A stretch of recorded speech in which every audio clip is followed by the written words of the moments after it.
नमस्कार, ये है डीडी भारती नेटवर्क और आप देख रहे हैं इंडियन न्यूज टीवी।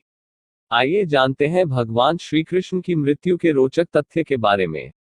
लेखक है अजमेर के वरिष्ठ पत्रकार श्री गिरधर तेजवानी।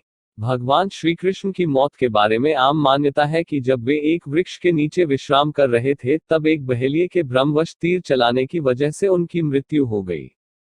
भ्रम के बारे यह बताया जाता है कि चूंकि श्री कृष्ण भगवान के अवतार थे, इस कारण उनके पैर के तलुवे में पद्म मणि थी। उसकी चमक को बहेलिये ने हिरण की आंख समझ लिया और तीर चला दिया।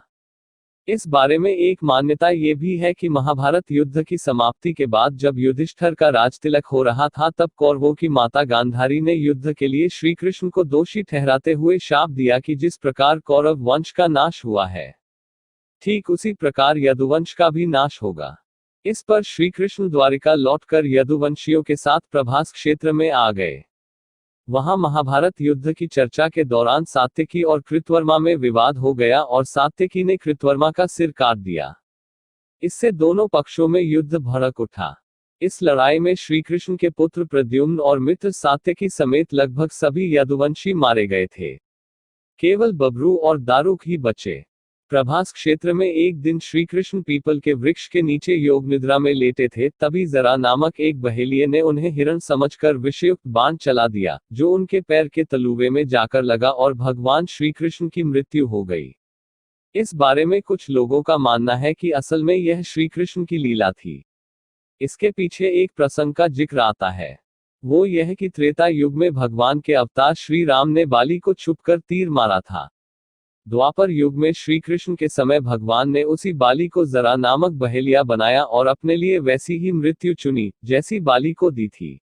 जिस तीर से श्री कृष्ण की मृत्यु हुई, उस बारे में कहा जाता है कि एक बार कृष्ण के पुत्र साम शरारत करते हुए स्त्री वेश में ऋषि विश्वामित्र, दुर्वासा, वशिष्ठ और नारद से मिले गए और कहा कि वह गर्भवती है, वे उसे बताएं कि उसके गर्भ में नर है या मादा।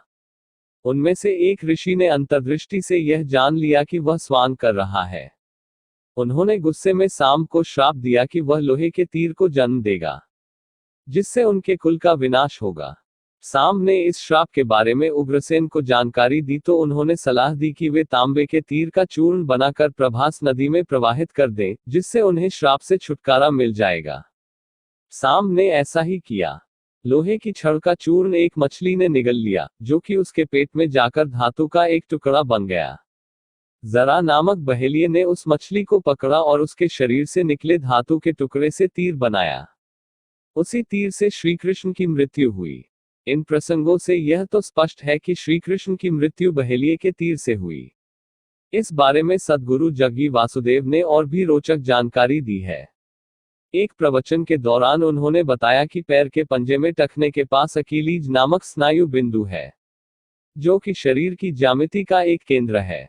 बहेलिये ने तीर इसी बिंदु पर मारा था, जिससे श्री कृष्ण की मृत्यु हुई। वस्तुतः वे एक सवाल का जवाब दे रहे थे कि वे प्रवचन के दौरान एक पैर गुदा के नीचे क्यों रखते हैं।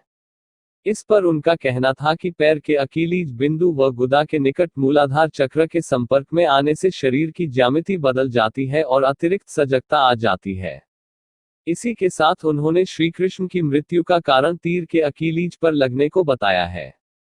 वैसे यह स्वाभाविक सा सवाल है कि भला पैर पर तीर लगने मात्र से मृत्यु कैसे हो सकती है। संभव है कि सद्गुरु की जानकारी सही हो, मगर इससे सवाल उठता है कि कहीं बहेलिये ने जानबूझकर श्री कृष्ण के अकीलीज बिंदु पर तो तीर नहीं मारा, या वह एक संयोग भी हो सकता है। कदाचित श्री कृष्ण ने इसी प्रकार मृत्यु को चुना हो। बहरहाल प्रसंगवश बता दे कि श्री गणेश की मूर्तियों में उसी प्रकार की मुद्रा होती है, जिसका जिक्र सद्गुरु कर रहे हैं।